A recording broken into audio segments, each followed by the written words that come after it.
Hey there, AL East baseball fans. We are this close to opening day coming up later this week, and we are going to be talking all things AL East baseball on this episode, an AL East crossover here on the Locked On Podcast Network. I am Connor Newcomb, host of Locked On Orioles. We've got Lauren Campbell here, host of Locked On Red Sox. We've got Ulises Sambrano here, host of Locked On Rays. We've got Stacey Gotsulias here, host of Locked On Yankees. And we don't have a Blue Jays host right now, but I'll be stepping in and representing Toronto from time to time in this episode as well. But we're going to hit everything we need to preview this season in the AL East, where there are 4 potential World Series contenders and the Orioles as well. So first of all, how's everybody doing, and how excited are we to get this baseball season started? Very excited. It's finally I'm ready. Yeah. Yes. Yes. Counting the days. Yeah. All right, so we're starting this crossover with the first question, which is who wins this division? And I'm going to let each of you make your case because there is no case to be made on my end. And even if the 1% probability happened for the Orioles, I think the upper echelon is like 81 wins if everything was maxed out. So we'll start with Lauren, because your team went the furthest in the postseason last year with the Red Sox good-looking run to the ALCS. So give the elevator pitch, Lauren. Why will the Red Sox win the division in 2022? They had a strong offseason with the acquisition of Trevor Story. I think that certainly boasts this lineup. They have a very, very deep top 6. And then you get into 7, 8, 9. You still have Bobby Delbeck. And if he mirrors what he did last year at the second half of the season, then you just kind of hope for the best between 8 and 9 hitters, probably Christian Vasquez, JBJ, Christian Arroyo. Pick and choose who you want to put in those 2 spots. They are still a very strong team. They have a lot of momentum on their side, and I cannot stress enough the importance of Alex Cora to this team. The players love playing for him. They hear him, and he hears his players, which I think is very, very important.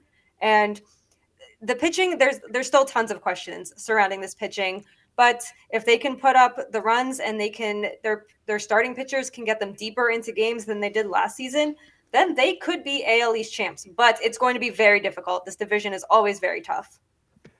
Yeah, and we know how tough it can be with 4 teams that, tried to all get into the postseason last year. And 3 out of 4 did, and 1 came oh so close. But let's go to the team next that did win this division last year, and that is the Tampa Bay Rays, who maybe didn't have, the biggest stars on the team, but that hasn't been their forte, and they won enough games to win this division. Of course, we're taken out by the Red Sox in the ALDS, but Ulises, give us the pitch on why the Rays could make it back-to-back AL East divisions. It would be back-to-back-to-back. That's correct. All right, so that would be pretty impressive. I think the way that this team is constructed ever since 2008 has been on pitching and defense. And when you look at the pitching, that one word that comes to mind is that D word, depth. And it's incredible when you look at that 40-man roster, and the Rays have become just a pitching factory. It doesn't matter if the guy has been a journeyman for 10 years. He still will produce with the Rays. It doesn't matter if the guy was selling solar panels in Florida. He will throw a mean slider, and in 30 innings pitch, he'll have a 2.30 ERA. So that's what's going to propel this team in 162 games, where the spring training was shortened.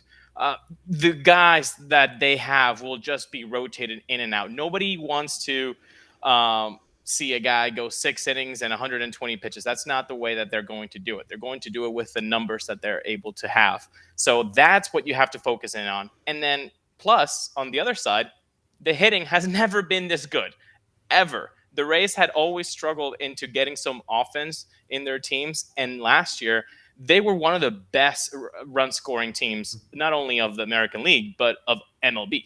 So the names are still there. Brandon Lau, Austin Meadows, Randy Arozarena. And of course, everybody wants to see what Wander Franco can do in a 162-game season. So honestly, the depth of the pitching is there, and this is the best offense this franchise has ever had. Yeah, and the other thing about that Rays offense, the platoons will continue to be everywhere. And they will find someone who might be in AAA right now or who we don't know about right now who's going to be a huge platoon guy for the Rays this year that maybe Ulises isn't even thinking about right now. And that's what they continue to do every year. But Stacey, on the Yankees front, obviously they were in the postseason last year. It was short-lived in the wild card game loss to the Red Sox. So what is the pitch for the Yankees, not just getting back to the postseason, but avoiding that, wild card scenario this year and winning the AL East? Everyone's staying healthy, which is always a big problem with the Yankees. Although two of the guys that they thought weren't going to stay healthy last year actually did, Aaron Judge and Giancarlo Stanton. Everyone's upset about the offseason not being that great for them and thinking that this is such a horrible team. But if you look at the lineup, it's not. If all those guys stay healthy and they hit relatively well from top to bottom, that's a pretty good lineup. The biggest question is the pitching staff, obviously, because behind Garrett Cole, pretty much everyone in the rotation is a question mark. But stranger things have happened, and you never know. The Yankees could pull off winning the division in some strange fashion. But I don't know. It's like you said at the open, the AL East has gotten so strong. It used to be where the Yankees could afford to kind of coast because the rest of the division wasn't good. Or maybe one other team was with them at the top. Sometimes they would fight off the Red Sox. Sometimes they'd fight off the Orioles. Sometimes they'd have to fight off the Blue Jays. Now it's 4 teams at the top of this dogfight. And I feel like it's going to be the same thing in 2022 that it was in 2021. It'll be fun, but that's what I think it's going to happen. Yeah, it'll certainly be fun. And, I gave the spiel on why the Orioles won't be in this. But again, I'll represent the Blue Jays here and why they can do it. They've kind of been building to this. I mean, we saw what it looked like last year for Toronto. They ended up 2 games out of the playoffs at the end of the year, but they were right in it. They were a game back in that final series. They smashed the Orioles. I mean, though I have never seen one major league team look that much better than another major league team than that last series last year when the Blue Jays had everything to play for. And of course, the 50-win Orioles had nothing to play for. And they did all they could to get in. And it was just, a couple of really a tough loss to the Yankees in that series before in Toronto really was the difference. And the Blue Jay bullpen, that was kind of the issue. But they've gotten it a little stronger. And look, I mean, Vlad Guerrero is an MVP candidate. They did lose Marcus Semien, but they've replaced him with Matt Chapman with a big-time trade with Oakland. And the other thing is, Robbie Ray was so good last year. They lost Robbie Ray, the Cy Young winner. Well, they bring in Kevin Gausman. They bring back Jose Barrios. They continue to mold some of their young pitchers. And then you add in basically every son of a former big leaguer in their lineup to go along with Guerrero, anchoring the middle. And this team has a really dangerous lineup, a really good pitching staff. There's still questions about the bullpen, but they can hit with anybody in this division. They are scary. And here's the other thing. Playing in Toronto this year is going to be an advantage for the Blue Jays. Unvaccinated players, at least to start the year, are not going to be able to play in Toronto. And we know, it looks like each of the 4 teams in this division to varying degrees have some sort of issue with that and are going to be missing players and maybe some key players in this division. And so that's going to make up for them having to play at 3 different ballparks, throughout the last 2 years. And just with what they've done this offseason and, what they've done with this lineup, I think they have a pretty good shot to compete this year, despite losing literally the Cy Young winner and a top 3 candidate in MVP voting. I think they're going to be just as good this year. But, I think to kind of finish up on who wins the division, those were the pitches. But, we'll kind of go back around the clock. And Lauren, that was, a little bit with your heart probably. I know you would love to see the Red Sox win the division. But when you rank out 1 through 5 how you think these standings will go, what do you think it'll be at the end of the year?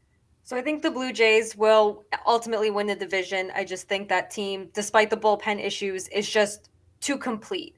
So I think they'll take the top spot in the division. I think the Rays will finish 2nd, and I think the Red Sox will finish 3rd, just narrowly above the Yankees. I think it's going to be a fight between those 2. And unfortunately for the Orioles, number 5, but I don't think that's a surprise there. Yeah, Ulises, where do you come in with those 5? I think Lauren has it. I do have to rep. I do think that the Rays, this team was a 100-win team. and they have so many guys coming back from injury. I really like what they can do, but I mean, you can't avoid looking at that Toronto team and kind of saying, wow, okay, they've got the odds of taking first place there. So I think it might be a toss up, but I do like the 3-4-5, like Lauren said. And Stacey? Toronto, Tampa, Yankees, Red Sox, Orioles. But Yankees and Red Sox are going to be, they'll be like in a dogfight down to the end, and something will happen where the Yankees just might finish maybe a game ahead of them. Like, it's going to be really close. And I feel like the Red Sox and the Yankees are going to be right behind the Rays as well. Like, it's going to be really close. It's going to be really close. And we're all going to need Xanax by the end of the season. So it'll be fun. It's a four-headed monster. I mean, Yeah. it's ridiculous. Does everyone and think... you could say that the best teams in the American League could come from the same division. It's really going to be, if you're an AL East fan of any of these teams, you're just going to have a ball watching these teams go at it. Yeah. Does everyone think all four will be in the playoff race all year? Yes. Oh, I think so. Yeah, I think I agree. And then I'll give my division standings. Everybody's getting burned by the Rays every year. So give me the Rays again. I just think with all the depth and, I don't know about their starting pitching this year. I think it has a little more questions. Obviously, Shane Baz, we'll see. I don't know the status of if they could have Glass now at any point this year. But at the end of the day, they're going to find guys, and I trust them to do that.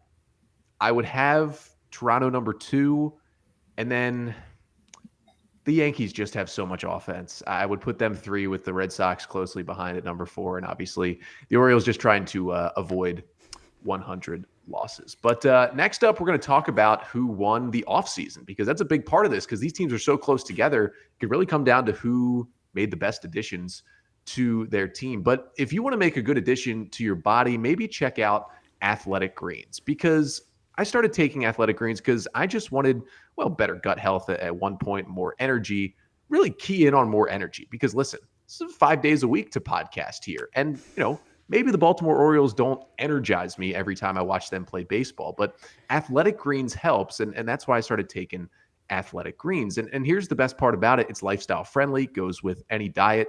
And what is this stuff? You just take one delicious scoop and you're absorbing 75 high quality vitamins, minerals, superfoods, probiotics, and you just take one, mix it up in water, and there you go. And it supports better sleep, and it supports mental clarity. These Athletic Greens just help you throughout your day. And right now, it's time to reclaim your health and arm your immune system with convenient daily nutrition, especially heading into the cold and flu season. Just one scoop in a cup of water every day. That's it. No need for a million different pills and supplements to look out for your health. And to make it easy, Athletic Greens is going to give you a free 1-year supply of immune-supporting vitamin D and 5 free travel packs with your first purchase. All you have to do is visit athleticgreens.com/MLB network. Again, that is athleticgreens.com/MLB network to take ownership over your health and pick up the ultimate daily nutritional insurance. So speaking of picking up insurance, that's what all these teams try to do this year, because these were, 4 good teams and 1 really bad team last year. So it was all about how can we get incrementally better heading into 2022. As we are here at our AL East preseason roundtable, Connor Newcomb here from Locked On Orioles, Lauren Campbell from Locked On Red Sox, Ulises Sambrano from Locked On Rays, and Stacey Gotsulias from Locked On Yankees. So 3 out of 4 of us picked the Blue Jays to win the division. I took the Rays. But now the question is, who made their team better going into 2022? So we will start with Lauren once again. And this is not as much as make the pitch for the Red Sox, but just give us the quick, maybe, top 3 additions that Boston made this offseason that, will help, hopefully, for the Red Sox, propel them to maybe even further than the ALCS and potentially try to get to a World Series this year. Yeah, I mean, Trevor Story highlights their offseason moves. It was really their biggest offseason move. Biggest question with him is how he'll fare at second base, because he'll play second, at least for this year, with Xander Bogaerts manning shortstop. And then from there, you can just kind of plug and play who you think is the next 3. I mean, they signed Michael Wacha, who you're not really sure what he's going to give you for this rotation. James Paxton, who may not even pitch this season. And they bring back Hansel Robles, who what it was. I'm just pass. And it's you just look. They really needed bullpen help, and they didn't get the bullpen help in the offseason. So I guess Trevor Story, Michael Wacha, and then whoever you want in number 3 for the offseason. Maybe that'll be Travis Shaw, who can opt out of his contract after today or tomorrow or whenever that was. But they could have done so much more. But I'm happy overall. But when you look at what the Blue Jays did, you look at the Red Sox and you're like, you could have done something like that. Yeah. Well, let's get to what the Blue Jays did, because I'll peek in here with the Blue Jays offseason. I mean, I think we're going to get to this, but this was one of the more impressive off seasons in all of baseball this year for Toronto. I mean, it's hard to pick the top 3 moves. I think they obviously would be number 1 to me was getting Matt Chapman. I think being able to replace Marcus Semien and his production. Now, Chapman had a down year last year in Oakland, but what we've seen from Matt Chapman before that was like borderline AL MVP candidate for, a couple years in Oakland. He will lock down third base, which was kind of the one hole for the Blue Jays last year. They had some injuries there. They were playing Santiago Espinal there a lot, and Kevin Smith, who actually got sent back to Oakland in that trade, was a young guy. They played there a little bit. They had some different guys over at third. So he's going to help there. And then obviously, you lose Robbie Ray, but you bring in Kevin Gausman, who was kind of the Robbie Ray of the NL. He didn't finish the year as strong and didn't end up winning the NL Cy Young, but he was the front runner around the All-Star break to win that award. And then they lock up Jose Barrios, who they traded for at the deadline last year. They signed him to a 7-year extension. I mean, that's what you call locking up that rotation. And, those are 3 major moves, but that wasn't even it. I mean, they signed Yusei Kikuchi, who probably wasn't as good as the Mariners thought he was going to be in their rotation. But if he's like their number 5 starter, I mean, that's fantastic. I wanted the Orioles to sign him as their number 2 starter, so that puts that into perspective a little bit. They traded Randall Grichuk for Raimel Tapia from the Rockies. Probably a little bit of an upgrade in terms of what they needed in the outfield. Tapia has been a solid player and was a top prospect for Colorado. And, they did add to the bullpen. They signed Yimi Garcia, who was with the Marlins and of course, went to the World Series with the Astros. It's probably the one thing they needed to do a little bit more was add to the bullpen. But at the end of the day, I mean, they did a whole lot. So the question is, the Blue Jays are coming for the top of the division. Ulises, what did the Rays do this offseason? What were kind of the 3 big moves or the 3 top moves that they did to try and maintain that number 1 spot? I think they tried to address each part of what makes up a baseball team. Number 1, they wanted to focus on the starting rotation. So what did they do? They got Yankee legend Corey Kluber to join Tampa Bay. So that was how you kind of I see him as the Charlie Morton of 2022 for the Rays. Like, get a veteran guy in there. You see the names for the Rays starting rotation. They're all 23 years old. Drew Rasmussen, Shane Baz, Shane McClanahan, Luis Patino. I mean, these guys haven't even hit 25. So you needed a veteran guy that can show them how it's done. So they did that with Corey Kluber. Number 2, the bullpen, Brooks Raley. An intriguing sign because the Rays never really spent a lot of money, on anything, but in the bullpen, they get fungible guys. So why are you putting so much money and so many, a couple, 2-3 years on Brooks Raley? You must see something. That front office must see something in Brooks Raley that this could be a big piece for us. And number 3, I could say Harold Ramirez, because he can fit that right-handed side of the platoon. Apparently, he's fielding some grounders at first. I don't know how deep that goes. Of course, he plays in the corner outfield. So it'll be interesting to see how they manage him. Maybe he just DHs for the team. Again, Nelson Cruz is no longer with the team. So you needed that pop from the right-hand side, and maybe that's what Harold Ramirez is. But if I can add one more thing, I would definitely say that all Rays fans were extremely happy about the Rays actually doing something that they never do: spend money. And that Wander Franco extension for 11 years, $182 million. It can go to 12 years and $223 million. I would say that that's what made this offseason a success. All Rays fans were really happy to see the front office spend money on a guy who could be a perennial MVP candidate. Yeah, they locked up one of the best prospects we've ever seen and could turn into one of the best players we've ever seen. But Stacey, I'm assuming you're going to talk about the trade with Minnesota, but where does that kind of rank in what we're going with top 3 moves of the Yankees offseason? Well, the top 3 moves. Getting someone who can actually play shortstop, Isaiah Kiner-Falefa. He's not going to hit 20 home runs, but they don't need him to hit 20 home runs. He hits pretty consistently, and as long as he helps the defense, which was a big problem, especially in the infield for the Yankees, that's a big plus. Josh Donaldson, if he stays healthy, could hit possibly 25 home runs for the Yankees, which is another big upgrade. And Yankee fans won't have to see Gary Sanchez behind the plate anymore. So that's... I love Gary Sanchez. I always defended him, but I feel like he needed a change of scenery. Minnesota will probably be better for him. And yeah, I think not having him back there is going to be better for him and better for the Yankees. So those are the 3 moves. Yeah, they probably just needed a clean break there. I think everyone kind of felt like it was time, and we'll see what he can do with the Twins. I guess I'll go over quickly what the Orioles did, and emphasis on quickly. Before the lockout, they spent the most money that Mike Elias has on any free agent since taking over in 2019. 1 year, $7 million for Jordan Lyles, who will eat innings. He threw almost 200 innings last year for a bad Texas Rangers team. Now, his stats were bad, but he never got hurt. So there's that. They signed Rougned Odor, who filled in for the Yankees last year. The Yankees and the Rangers are paying Odor his entire contract. So the Orioles are just paying him the minimum for 1 year. He'll play some second base. And he's a good cheerleader, too. He'll be the first yes. one out of the dugout whenever someone hits a home run. So that'll be fun for you to watch. And that's pretty much what it looks like. Some Orioles fans thought they might be in on Carlos Correa. That didn't end up happening. He went to the Twins. And the O's didn't get much better at all at the major league level.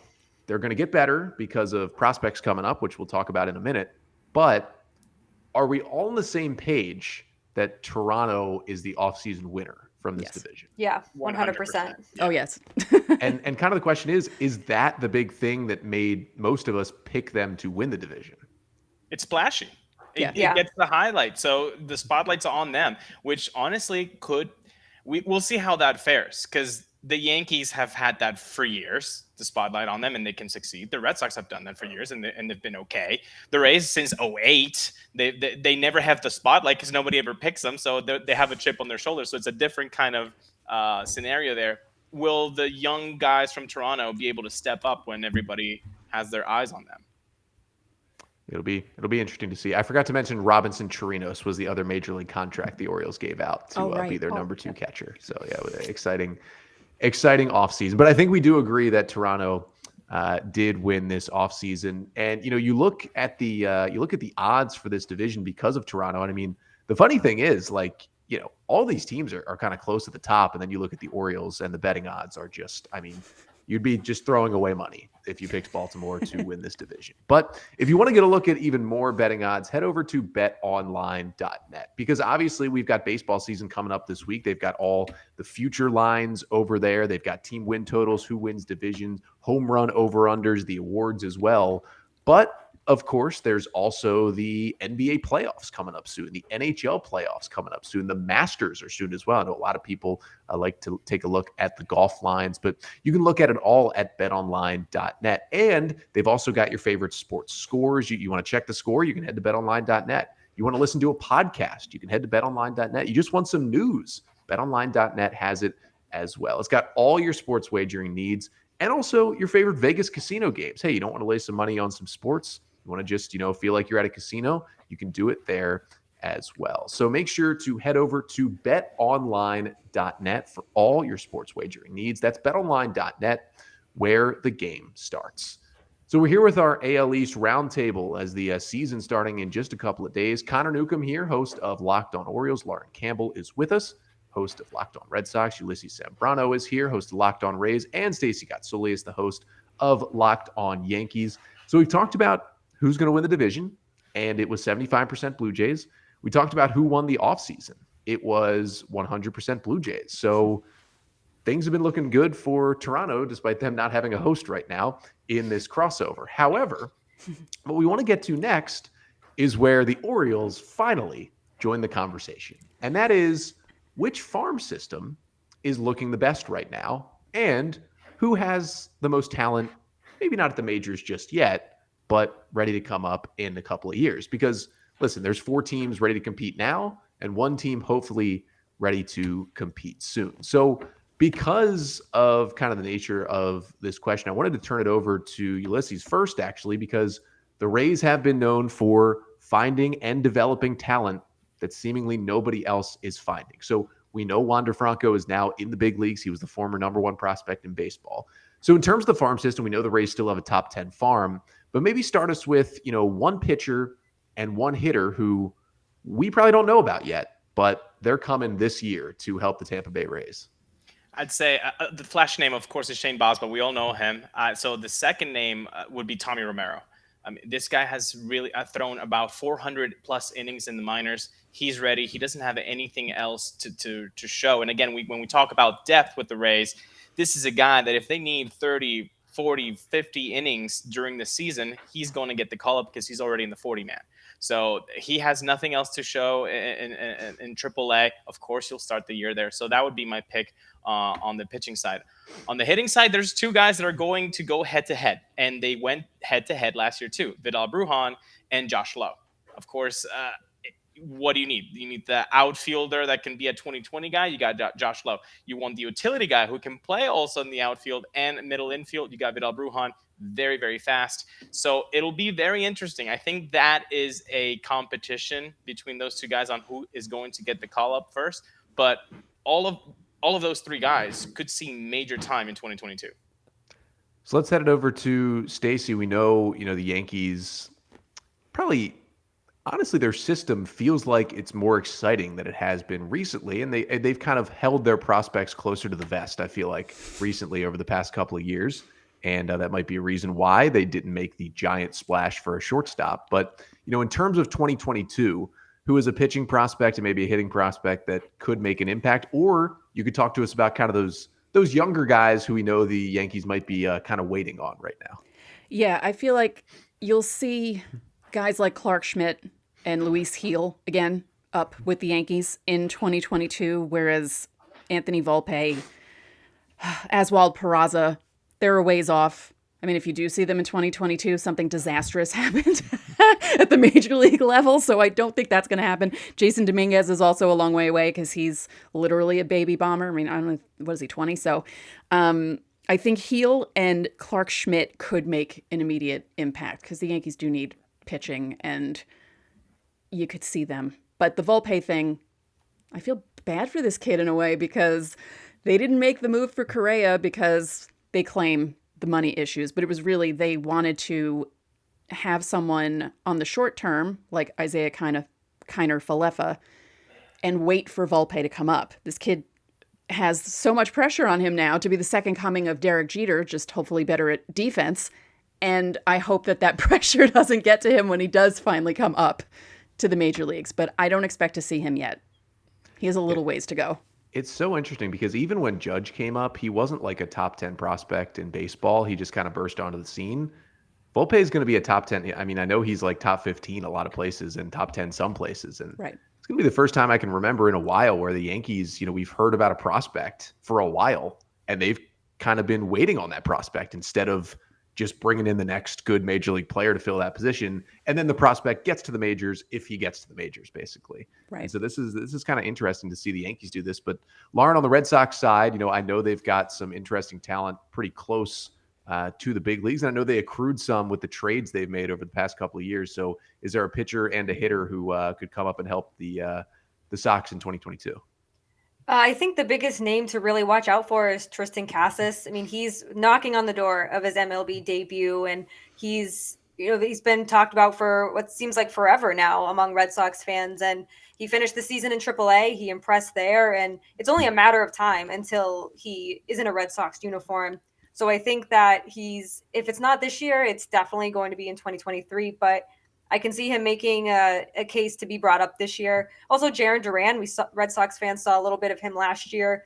He just kind of needs to figure out the defense and the offense. I mean, he's a great athlete, but he's still young and maybe a little rushed last year. But I think he's knocking on the door to make a return too to the Red Sox. And as for pitchers, there's big names there too. You have Brian Mata, Thaddeus Ward, who both underwent Tommy John surgery, but someone kind of under the radar, I think, would be Zach Kelly. And I think he's probably got the best chance to make his debut with the Red Sox this season because he's primarily been used as a reliever. That's where the Red Sox need a ton of help. And I think he could certainly help this bullpen. So I think that I don't think it'll be long before he's up. I'd say May or June, especially if Chris Sale isn't back and you're going through a fourth and fifth starter. So I think Zach Kelly is definitely a name to keep everyone's eyes on.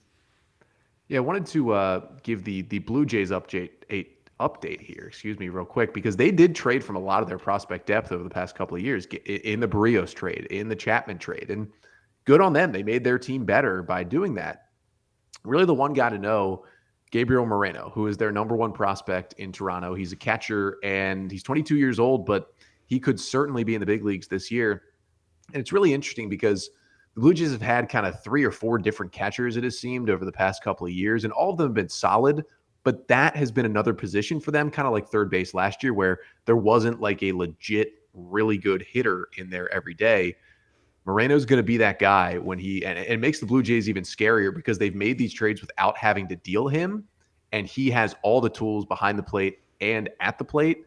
And I wouldn't be surprised if, everybody loves watching Alejandro Kirk run around the bases, and Danny Jansen's had some big hits for them, but we're going to see Moreno at some point, and it's just going to make that lineup even better. But here's my time to shine in this conversation. The Baltimore Orioles farm system, which many outlets have ranked number 1 in baseball. Most have them clearly in the top 5 across baseball. And of course, they have maybe not the consensus number 1 prospect, because I know a lot of people like Bobby Witt and like Julio Rodriguez, but more places than not, Adley Rutschman is the number 1 prospect in baseball, the number 1 pick in 2019. Switch hitting catcher, incredible defender, even better hitter, awesome power, awesome hit tool from both sides. He would have been, I actually think the Orioles wouldn't have manipulated his service time, and he would have been on the opening day roster if not for a tricep strain that he suffered in spring training. He has returned to doing catching stuff, receiving pitches, practicing plays at home. He hasn't started throwing or hitting yet, which means he's not going to be back for opening day. Now, people could say, oh, they might milk this injury a little bit, wait the 2 weeks, say he's still injured, and all of a sudden, oh, he's back from injury, and they've gotten the extra year of service time, which you may not be wrong. However, it is a legitimate injury because he hasn't played in a spring training game basically all of spring because he got the injury early. But he's going to be the O's starting catcher when he comes up this year, and hopefully for many, many years to come. And then behind him, the Orioles have 2 pitching prospects, the number 2 and 3 prospect. Both of them are top 100 in baseball. In some places, both are top 50. Of course, it starts with Grayson Rodriguez, who is the number 1 pitching prospect in baseball, a right-hander who the O's took in the first round at a high school a few years ago. He's starting the year in AAA. He's got good stuff. I mean, a fastball, 97, 98, devastating changeup, really good breaking ball. I mean, people have fallen in love with him as a prospect, dominated AA last year. He'll be in AAA for the first couple of months of the season, and then if it's going well, he's going to join the Orioles rotation this year, and you're finally going to see like some legitimate, watchable young players on the Orioles this season. Is it going to lead to more wins? Probably not that many more. Maybe they'll avoid 100 losses. But those 2, and then the last guy is DL Hall, who's the Orioles' number 3 prospect, a left-hander who came in his spring training debut on Monday against the Phillies, was throwing 100 miles an hour, got 2 strikeouts, one against Mickey Moniak, the former number 1 overall pick by the Phillies. He's got a sweeping, devastating wipeout slider, throws 100. A lot of people think he's a future Josh Hader. I think he's more of a Blake Snell, and he'll stick as a starting pitcher. But he's going to be with the Orioles probably in the second half of the season. And so at the end of the day, the O's are going to lose a lot of games, but they're going to have some more exciting young players. And I did kind of want to ask this question because we know there's good prospects in all these systems and, they have players coming, but all the talent is at the major league level for the other 4 teams in the division. So I kind of wanted to quickly ask all of you guys, do you see the Orioles becoming a threat at all? Like, does the fact that they finally have like a legit top farm system worry any of your teams, or because they really haven't spent the money to help it yet, it's not even a worry because there's 3 other good teams? I don't think it's a worry. I think it would be kind of cool if all 5 AL East teams were good. Yeah. That would scare the hell out of every other division in the AL. No, I welcome it. I think it'd be great. We spoke about this last season when we did a crossover. I would love for the Orioles to be good again and be in the race again, because as stressful as 2012 was, that was a fun last month when the Orioles and Yankees were playing back and forth. And that division series was also, and it's just a shame that, it's taking them a while to get back to things, but they're moving in the right direction. Yeah, I definitely think there's hope for them to be good sooner rather than later. And Stacey nailed it. I mean, we want all these teams to be good. We want the constant competition. It's stressful, but it's when everyone is good, it's more fun to watch these games, especially later in the season if everyone's kind of neck and neck, and the game 162 can mean everything. So if the Red Sox and the Orioles, or the Red Sox and the Yankees, Red Sox Rays, their game 162, and they're going for top seed in the AL East, if they're going for number 2 to try to avoid the wild card, it's going to be really, really fun. The AL East has always been stacked, but it's much more fun when all 5 teams are in the playoff race. I already think the AL East is hands down, in my opinion, hands down the best division in baseball, just by the terms of what kind of baseball and the rosters that you can see. But with the Orioles, maybe let's say 2024, when the young guys have gotten maybe a little bit more taste, kind of what the Toronto Blue Jays showed maybe last year, 2021, that could be the Orioles in a couple of years. And that would be so entertaining for baseball. I mean, if it's already the best division in baseball and the Orioles actually have that talented group really clicking on all cylinders, I think that would be just a joy to watch. Yeah, I mean, listen, the Orioles got clobbered by Tampa and by Toronto last year, but they did take 2 out of 3 against Boston in the second to last series of the year.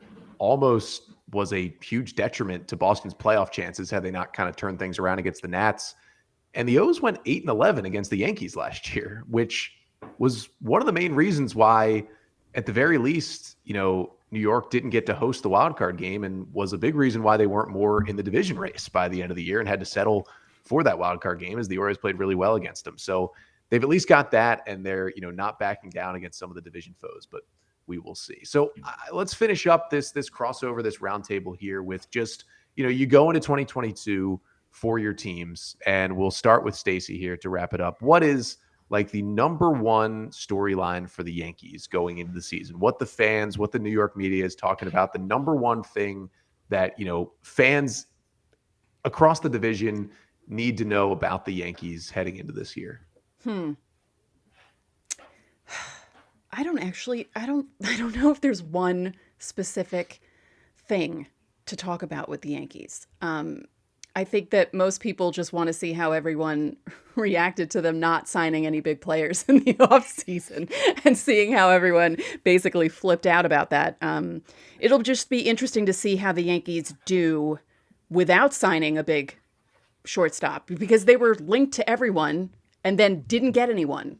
So that might be fun for other teams fans to watch, to see how Isaiah Kiner Falefa does, how they may play Gleyber Torres as shortstop again in some games, hopefully not a lot. So, and the whole pitching thing, it's like Garrett Cole and then everyone after him. So that'll be another interesting storyline too to watch out for. And, Garrett Cole himself might actually be the biggest storyline for the Yankees, just to see how he does with the new checking the hand thing and if his hamstring stays healthy, and the pressure of being the ace again with a rotation that's not as strong as he would probably like it to be. So maybe that. Yeah. And also, will Cole and Donaldson fight in the dugout at any point this year? Also. Oh, yeah, I forgot about that. That should be interesting. There was a video clip where it looked like he was kind of telling Donaldson to shut up, but I think he was actually talking to someone else, and Donaldson was a little more behind him. So it looked like something was going on, but I don't think there was. But hopefully, I don't want to see a repeat of the Bronx Zoo Yankees where, managers are fighting with players and Reggie Jackson and all that stuff. That we don't need that again. Well, I'll give the spiel on the Blue Jays and the Orioles for biggest storyline. I think starting with the Orioles, it's just, can you get the feet wet basically for all your top prospects? Can you get better production from your kind of middle tier prospects? The Orioles had a lot of of kind of mid-tier prospect guys come up at the end of last year. A lot of pitchers. You may know the names of Alexander Wells, Zach Lowther, Bruce Zimmerman, Dean Kramer, probably because your teams were teeing off on them at times last year. It didn't go so great, but they have all these kind of mid-level pitchers who were all top 30 prospects right before they graduated in the Orioles system, but none of them were top 10 prospects. They were all kind of smushed right in the middle. And so the Orioles need to find out which of those guys can maybe be starters, which will be relievers, and which of them just aren't going to work out. And that's kind of the big storyline for the O's. That plus having Adley Rutschman, Grayson Rodriguez, and DL Hall show that they're not going to be as good as they'll always be this year. They're going to go through growing pains as rookies. But to show that they're kind of ready for the bigs and just get them into the bigs so I feel better about going to the ballpark all the time. Then for the Toronto Blue Jays, it is the exact opposite. It is, can this team take the next step? And, most of us pick them to win the division. Obviously, the next step is get back to the postseason because, you forget that they didn't even make it last year. Now, if they would have had this year's postseason rules in place last year, they would have been the final wildcard team with the extra 6th team in the playoffs. There's a chance to get 4 teams out of this division in because of that. But for Toronto, it's, have they built this team back up enough? Did they fill the hole of losing Robbie Ray and Marcus Semien? Can all these guys who played so well last year play that well again this year? And the other thing is, will the bullpen kind of be the detriment to them that it was last year? Really, Yimi Garcia was the only addition they made in free agency. So kind of the question becomes, I think they're in the playoffs if they have just like an above average bullpen at times last year. And they really had a lot of unknown factors in that pen. But the really question is, can they take the next step? So I'll go to Ulises here. You have the team that's coming off back-to-back division championships. And what is that big overarching storyline heading into the season for the Rays? I think it's that one. I mean, the AL East has been stacked. Every team has won the division practically in the last 12 or 15 years. So can one team with the budget that they have go back to back to back? That would be very impressive, especially because this whole division is so good. But honestly, I think the biggest storyline of all will be, what can Wander Franco do in 162 games? Who is he? What is he going to do? All eyes were on Vladdy in 2019, and I think to some extent people were underwhelmed. Is it going to happen the same way with Wander Franco? Or is he just going to Ronald Acuna, Juan Soto, Fernando Tatis this thing and just become one of those guys? And so I think not only Rays fans, but if you love baseball and you see what this guy can do, I think all eyes are going to be on him and his production this year. And Lauren, your team went the furthest last year, so we'll let you round it out. What is the biggest storyline for the Red Sox heading into this season? Yeah, there's quite a few because there's still a ton of questions. Big question is, can they get back to the ALCS and can they get beyond the ALCS? A lot of eyes right now are on Chris Sale and how he bounces back from his stress fracture in his ribs, when he'll be ready. Trevor Story, obviously, and a lot of eyes are on him with the altitude change and if that will impact him at all, and how he plays at second base, the outfield, and the bullpen. And kind of like the Yankees, you have Nate Eovaldi, Nick Pivetta, who's trustworthy half the time, and then 3, 4, 5, maybe 6 if you want to get wild. But there's a lot of questions in that rotation, and we saw the pitching struggle last year against the Astros in the ALCS. So that's probably the biggest question. I know a lot of fans really wanted another outfielder. I think with the amount of utility players that they have, they certainly don't need that. But I think that they're really going to be keeping their eyes on the pitching. And it's been the same old song and dance for the last few seasons. They need bullpen help. So we'll see how it goes. And hopefully Matt Barnes can return to form and Ryan Brazier sits out multiple games. Well, I mean, at the end of the day, it's going to be fun, right? This is going to be a fun division. Yes. And I think we're all on board. This is the best one in baseball. Yes. Oh, yeah, definitely. 100%. Yeah.